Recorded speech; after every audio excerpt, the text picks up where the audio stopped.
Ya hemos visto que hacer preguntas filosóficas nos ayuda a acercarnos a hacer filosofía. Sin embargo, aunque es una condición necesaria para hacer filosofía, no es suficiente.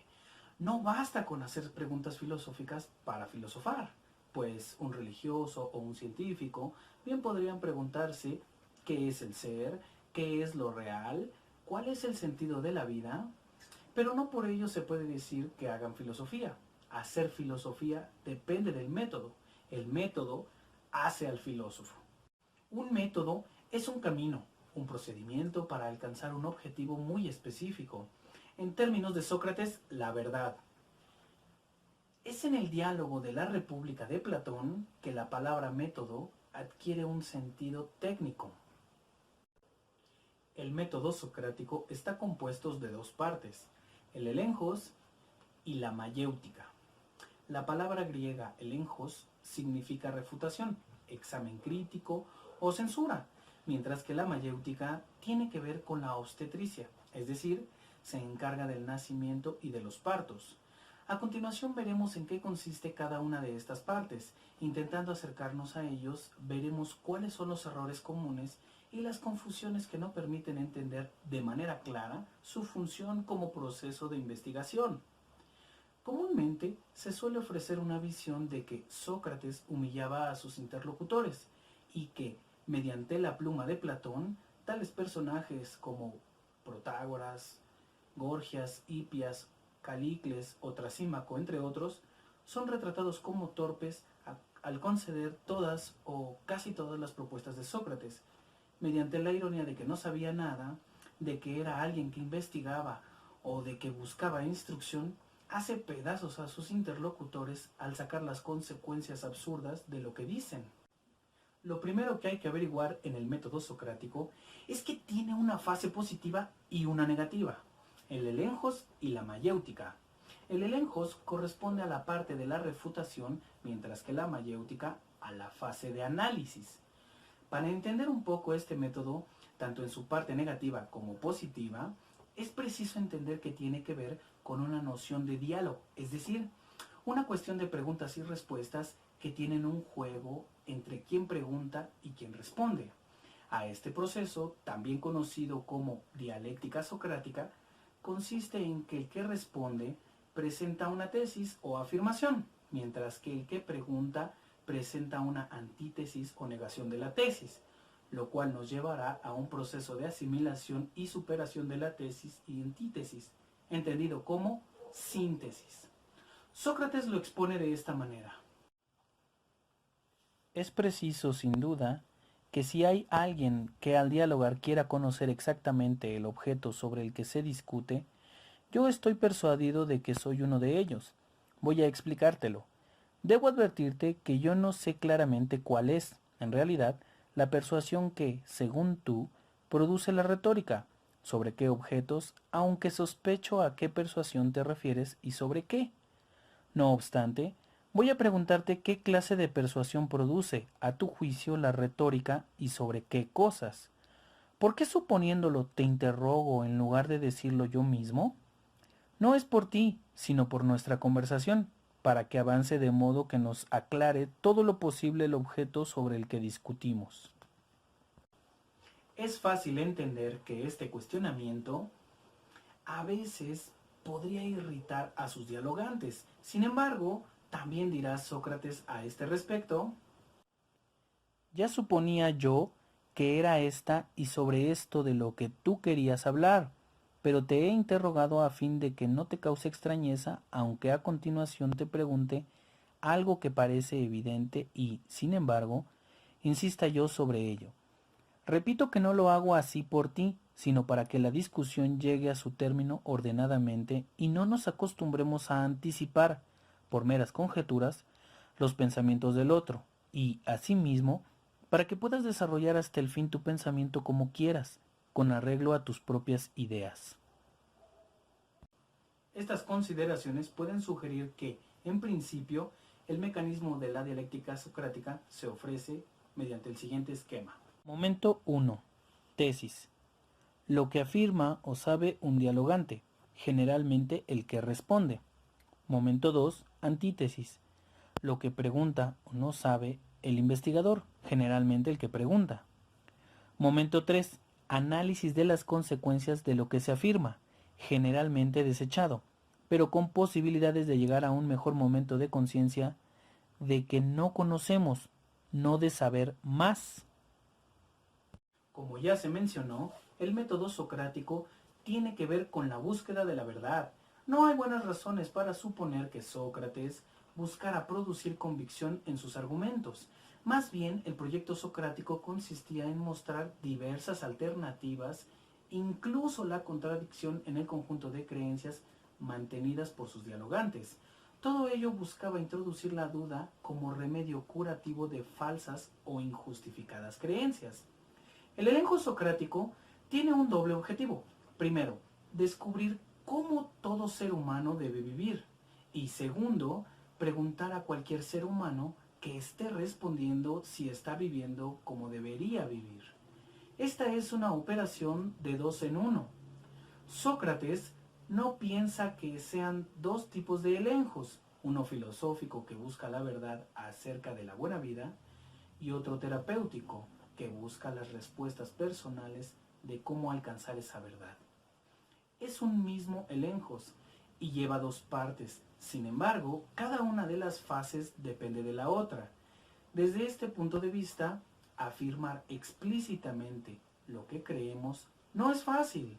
Requiere cierta sensibilidad del interlocutor para que lo expresemos. ¿Cómo pudo Sócrates vencer a sus interlocutores en las afirmaciones sobre las esperanzas de vida que ellos mismos afirmaban?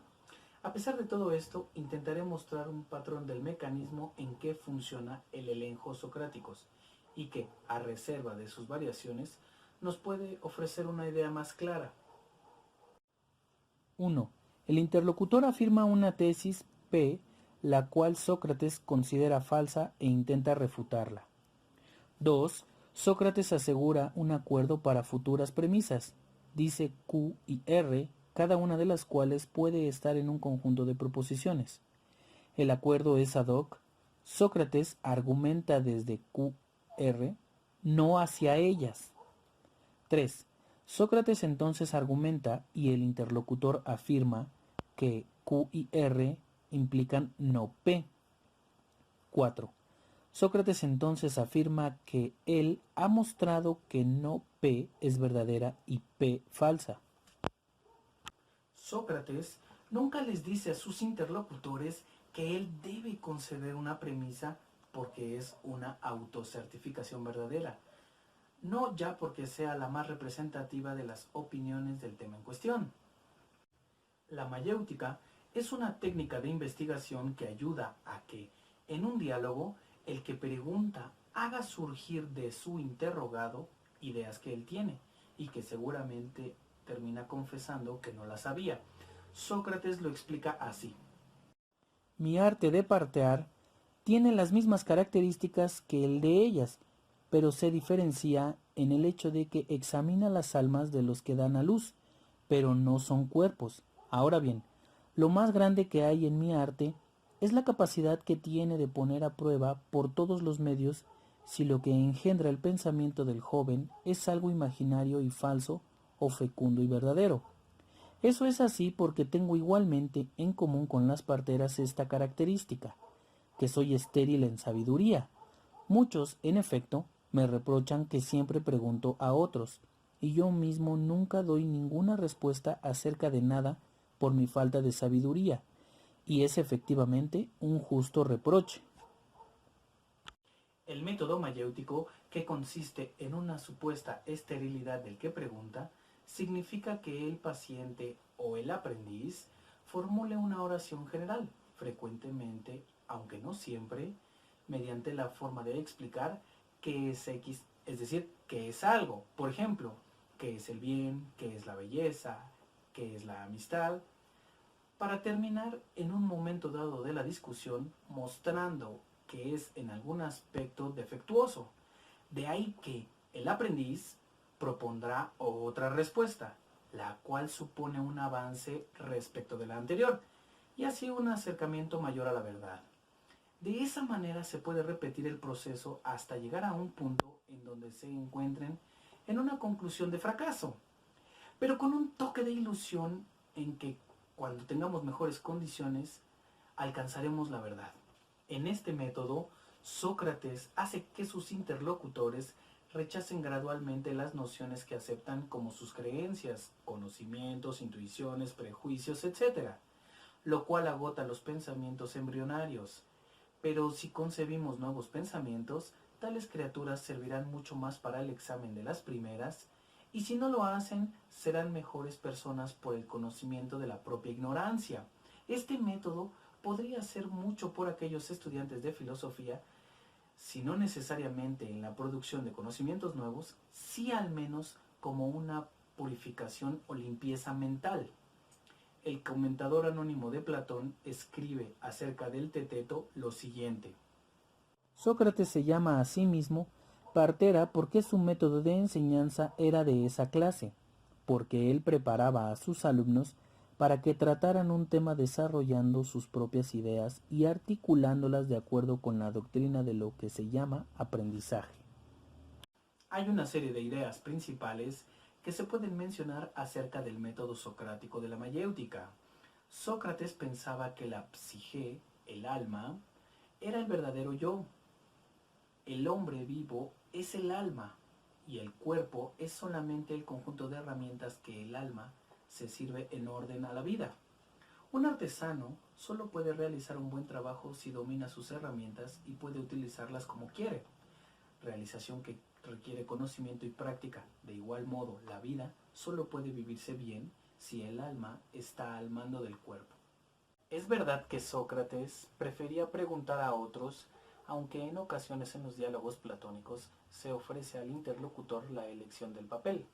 No hay que malentender su profesión de ignorancia como totalmente ingenua.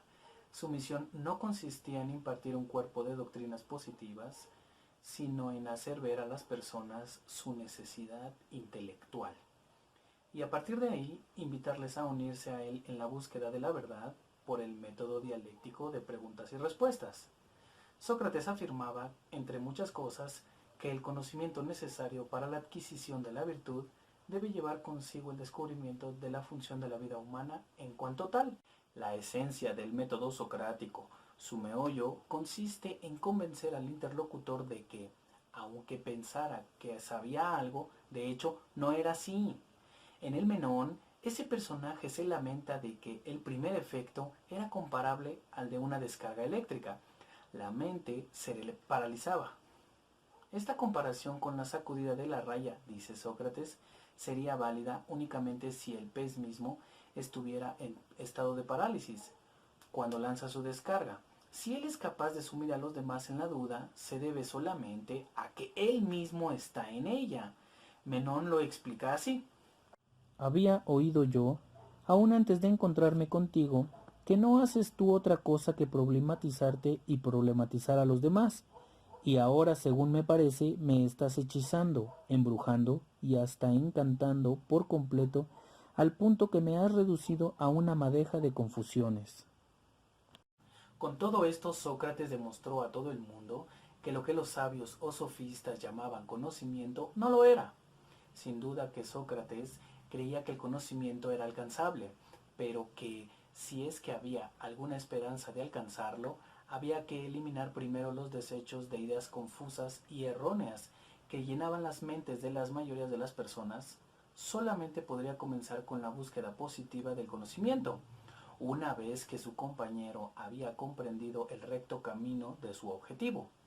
Estaba dispuesto a buscar con él, y la filosofía para Sócrates se resumía en la idea de la búsqueda común, que es una concepción de la finalidad de la discusión y del diálogo totalmente contraria a la idea sofística de ella como controversia que tiende a la derrota del oponente. Ser socrático no significa seguir cualquier sistema de doctrina filosófica, implica, en primer lugar y ante todo, una actitud de la mente, una humildad intelectual fácilmente confundible con la arrogancia, ya que el verdadero socrático está convencido de la ignorancia, no solo él, sino de toda la humanidad.